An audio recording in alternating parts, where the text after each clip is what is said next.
Hello sa inyong lahat. Kamusta po kayo? Maging matalino sa iyong mga hangarin.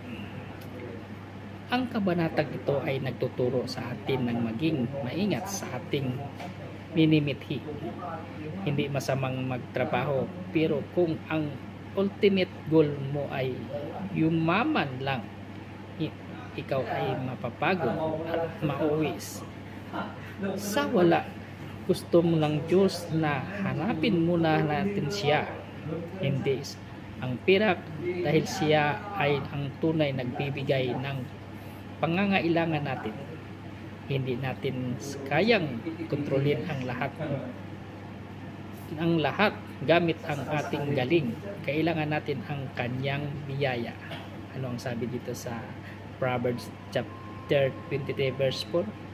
Huwag mong pagsikapang yumaman sa sariling karunungan at huwag kang aasa. Yan, glory to God. At ingat po lagi. Thank you for watching.